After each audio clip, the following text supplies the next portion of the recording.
Good morning all. Today I'm going to do the final assembly of my ThruHole version of the PWM5 solar charge controller. This charge controller has no buttons, no displays. Well, it does have a display. It has a blue LED, which actually gives a surprising amount of information. This charge controller is designed for 12-volt lead-acid batteries and 36 cell solar panels. So that would have a sort of maximum power voltage of around 18 volts. Open circuit, it's going to be more like 22, something like that. Panels up to 100 watts, and a 100 watt panel, 36 cells, will provide a current of about 5 to 6 amps. And that's really the limitation for this charge controller. It's the current of 5 to 6 amps. And that is entirely due to the MOSFET, which goes in there. And this MOSFET is an IRF3205. It can take one heck of a lot more than 6 amps, of course, but not without a heatsink. So without a heatsink, it does tend to warm up. At 6 amps, it's fine. The temperature rises only a couple of degrees.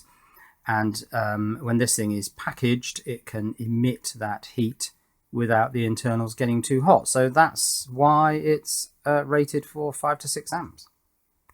So today I've got not that many more components to add to this thing. Desperately trying to find my pointer. 3 transistors here which form the Highside driver circuit. This is the transistor driven directly from the microcontroller. Even without a resistor, it doesn't need one because there's one in the emitter and one in the collector. That then pulls this transistor on from the gate voltage, which is about 20 volts. And when this turns on, of course, the gate charges up. You've got to remember, gate source on a MOSFET is a bit like a capacitor. It takes a while to get the gate voltage up, so you want a hard drive to push it up quickly. When this transistor turns off, this one will turn off. And then you'll have a situation where the gate is a voltage higher than the source by about, I don't know, 8, 9, 10 volts, something like this. And then this transistor turns on because its base is pulled down. Yes, that's right, relative to the emitter. The emitter will be at a high voltage relative to the base and the collector. This will turn on, pull out most of the charge that's sitting across gate and source rapidly, only switching off when this voltage gets down to about half a volt or something like that. And that rapidly discharges the MOSFET's gate. So you've got a powerful turn on driver and a powerful turn off driver, so you get relatively square edges. All, of course, ruined by this 4K7 resistor.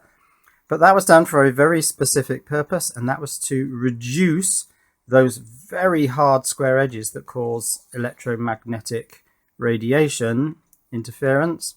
And this resistor massively reduced that. I mean, reduced it almost to nothing. So it's well worth having that component.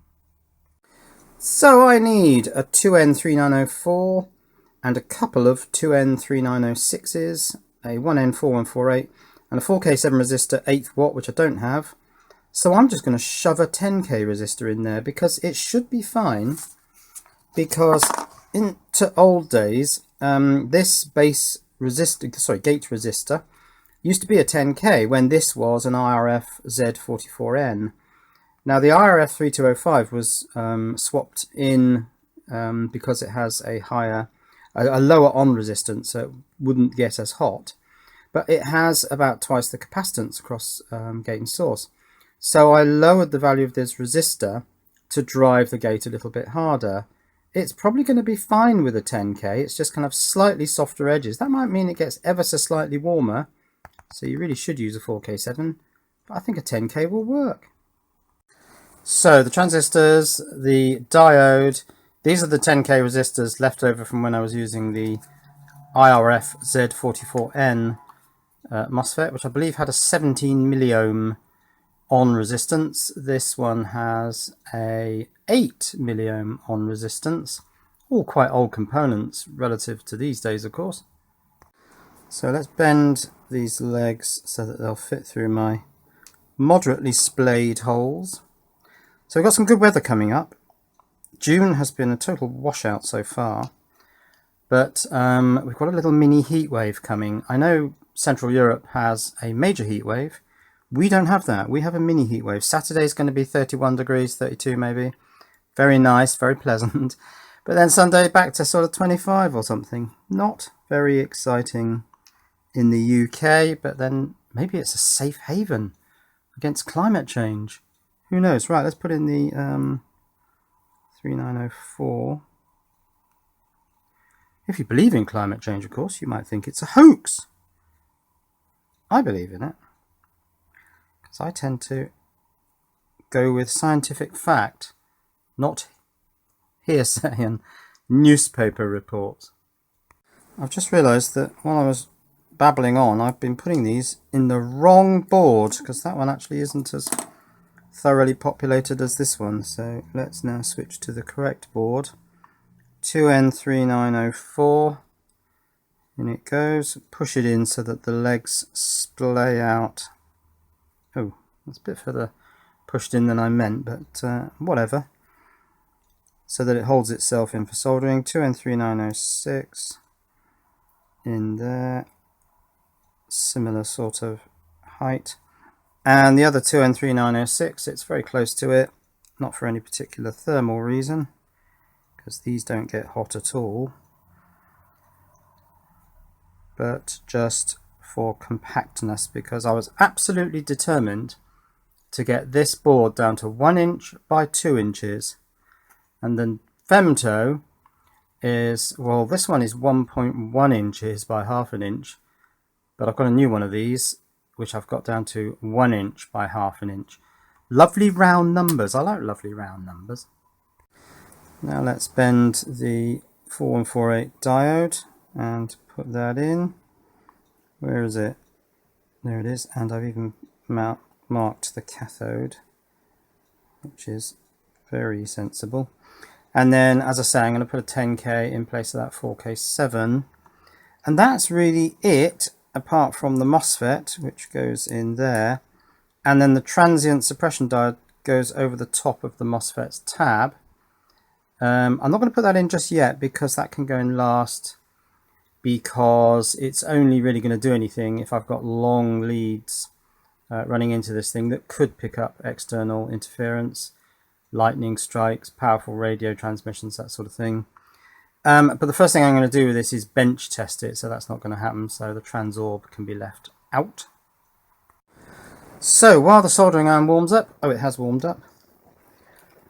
So what's going on at the moment? Well, I want to resurrect Muppet 2, my energy transfer board, that wooden board, and I'm going to add something to it, which is the transformer-based balanced charging, because the supercapacitor speaker project never got finished, because I never really had a satisfactory way of charging the supercapacitors, because there's no point charging them slowly at half an amp, because that's not the point of supercapacitors. So I want to charge them quickly, but the problem is, as soon as the first red light comes on the first supercapacitor, you have to wind the current of the charge down.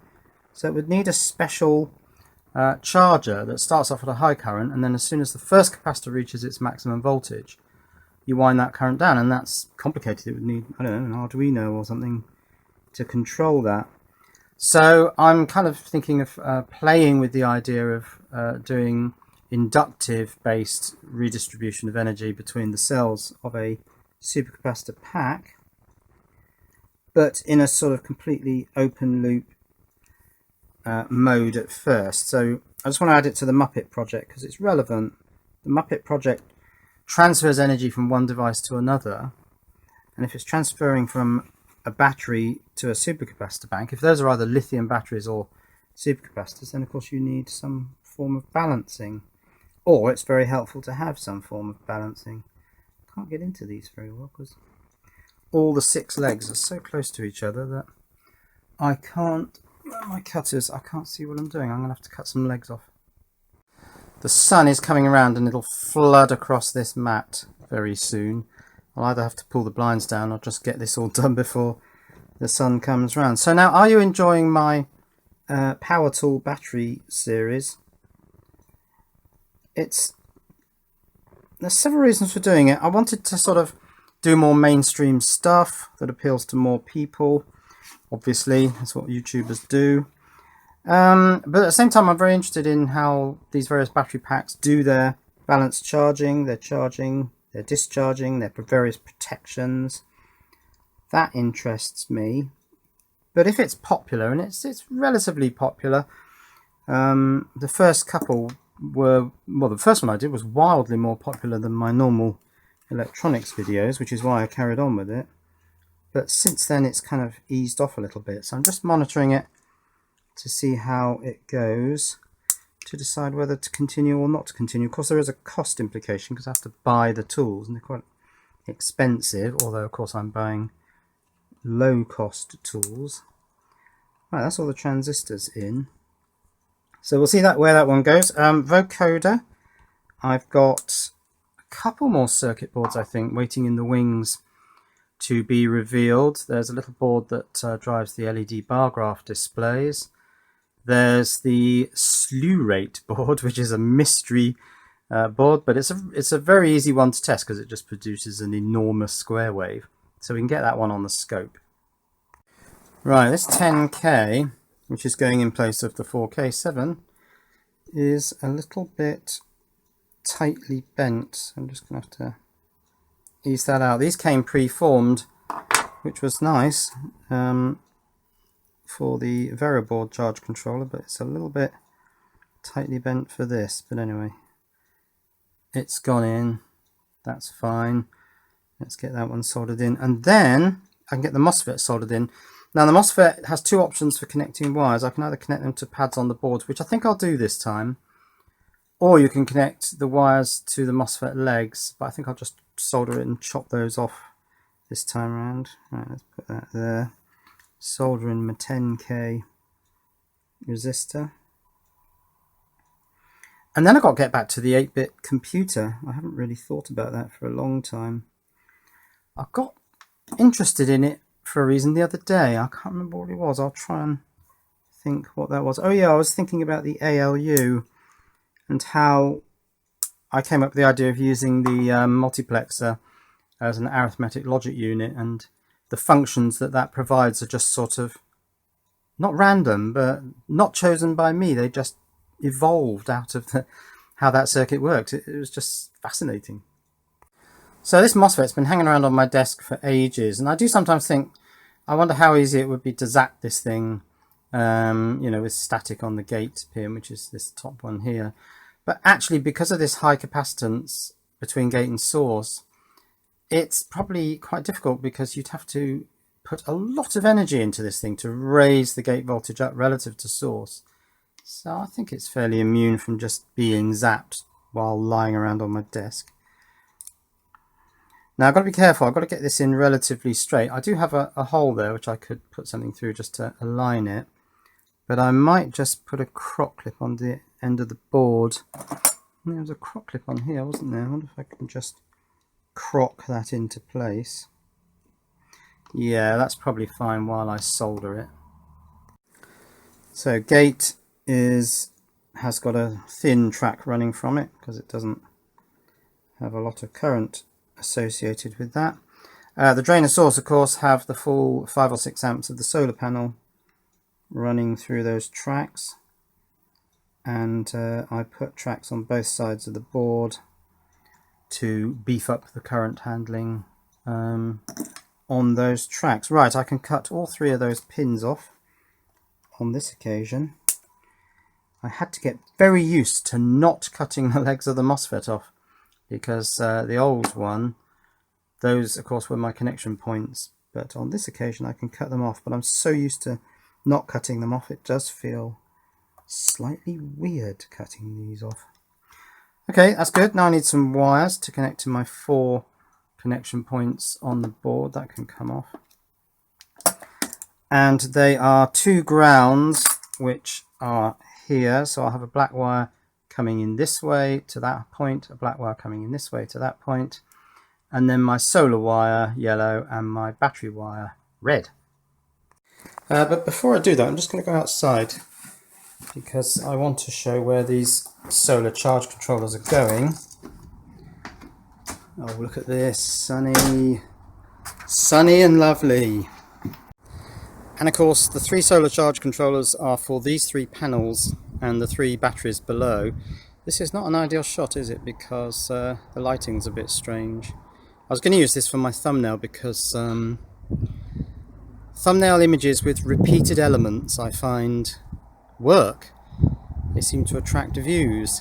Any sort of repeated element, it's uncanny. But there it is, so I might use that as my thumbnail shot, or I might wait for the sun to come round and make it a more flat lighting. So this is the power wall, power fence.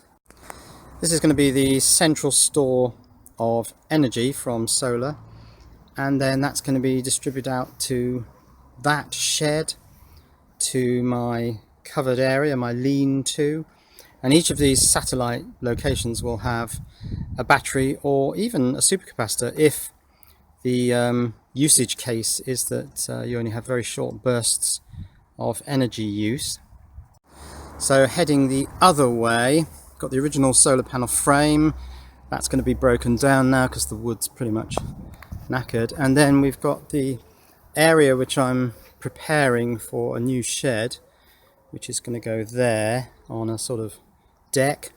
And we've got the old shed, which I'll probably put a supercapacitor block in there and some 12-volt lights, because they're never going to be on for very long because it's not a work shed, it's just a garden tools storage shed. So I think supercapacitor will be fine for that. And then everything hooked up to the power wall, the power fence, via my low current cables. No, my high resistance cables. Yeah, low current, that's it. Here comes the sun. So I need to drop the blinds a bit just to take that off my my green mat. Now I'm looking for some connectors. They're slightly odd, but I made them up when I was testing these, when I was manufacturing them. See if I can find them. Yes, here are the connectors. They're just these connectors with pins put in them, like shirt pins, very sharp. 4 wires from my piece of Corex, and you can see that this is plastic that has sort of flutes running through it. I'll show the end. So the wires sit in those, and they've been sitting in this piece of Corex for years, so they're totally straight. This is to straighten the wires after they've been on the reel, also probably for years, and have got a sort of almost permanent curl in them. You can see they're just reverting to their curl shape very gradually. So let's strip the ends of these. I want to go down to the minimum strip length of about 5mm. This thing keeps moving forward, so every strip I do, I check that the little guide hasn't moved. That one did. It moved from 5 to 6. Keep moving that back and stripping those, and then I will tin them. So yeah, because I want all these different 12-volt lighting systems in all my sheds, covered area. I've got the light at the front of the house, which is triggered by a PIR. Then I'm going to do a series of videos on 12-volt lighting. Lots of different types of 12-volt lighting available, of course, and sensor switches, PIR, and microwave switches, because I'll just be shoving them everywhere. Oh, has that cooled down? Yeah, it has. Powered by this central power wall facility. So yeah, lots of videos on 12-volt lighting coming up. Is that nearly ready? Yeah, it is. 340 degrees. Right, let's tin these up. I don't want too much tinning on there because I've got to go through the holes in the board. So I didn't do a rotation on that, did I? So let's do a slight rotation just to make sure that that's got no splay on it. Tin it up. the smallest amount of solder really I can get away with. And then on to the two blacks, which are my grounds. And this charge controller, unlike many, has a common negative. I thought very important, I want a common negative on this charge controller. I don't want any of that common positive rubbish. So common negative it is. Right, let's get the last black tinned up. And then they can poke through the holes. Am I on the chisel bit? I don't think I am. Ooh, these have corroded a little bit, I think. Anyway, that should go through the board. Let's try it out. Right, to solder this in the board, it's going to come in from underneath. And the black one has to go into one of these two grounding points. I really want my helping hand arm to be quite low down so that this wire is held in by its own curl, as it were. Yeah, that looks good. Let's solder that. That went well. Now let's do the red one, which is VBAT. Poke that through the hole. Its curl is sitting on the mat holding it in place. Let's see if I can get lots of solder on there to fill the hole. Yep, that's filled. These are tri-rated. This cable, the insulation doesn't draw back too much when it gets hot because it's rated for quite high temperature. Where did that go? I have no idea. Oh, it's there. That's good. It didn't fly across the room and end up in some power supply. So yeah, so those are going to have to be sort of pushed down relatively flat to the board. Now the other ground is there, so I probably want to come around at a bit of an angle to miss that ground. But yeah, that's black and red, and then I want oh, actually that black goes off the other way. In that case this probably is going to have to come down here, but I don't want it in the way while I solder that black one. Yellow one in there, and those are my wires. So now that my wires are all on, the two blacks, the red and the yellow, I'm just going to cut these to the same length using these shear cutters so that I get a nice clean square cut. And then this is where these connectors with pins come in. So I find the positive, and this is how I used to do it when I was production testing these units. I actually push the pin up inside the multi-stranded multi-cord cable. Got to be careful here because you're pushing with a second pin right up against your fingers, but there's a lot of resistance in there, so I never actually had a major problem with doing this. But pushing these into there now means I can connect that to a battery, power this thing up, and check that it's working. Next step. I don't think I need the soldering iron now, so let's switch that off. And then if you press that button, you can watch the temperature fall very gradually and see the voltage as well. Isn't that fun? So the temperature is, and I can hang that upside down just from its wire because it sits about 2 inches above the carpet and it just hangs there and cools down. Right, so the rest of this, I'm going to use these wires which I made the other day, put them onto a male connector. That will plug into this female connector and I can power up the charge controller. Now these CCTV connectors of course don't take 5 amps, but I'm not going to be running 5 amps through the high current side of this, probably no more than about half an amp actually. This is just for testing the set point, the modulation voltage. So let's connect those to my battery. I've got a fuse in there just to be safe. Right, now I can connect the charge controller.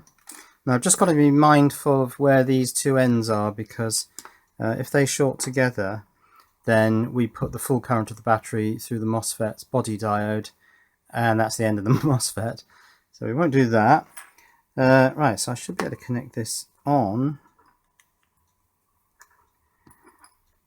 Now why is it? Oh, it's doing a blinky. I've left the blinky program in there. I haven't programmed in the charge controller code. Oh no! Now I'm going to have to get the programmer out, and my desk is too messy for that. So I think I'm going to call it a day for today. I got some digging to do outside, but yeah, I've got to program in the charge controller program, not just a blinky. Blinky's not going to work. But that shows it works. This is powered up with the 5-volt regulator, taking battery 12 volts down to 5 volts, powering up the microcontroller and flashing the LED. Okay, I'm going to call it. Cheerio.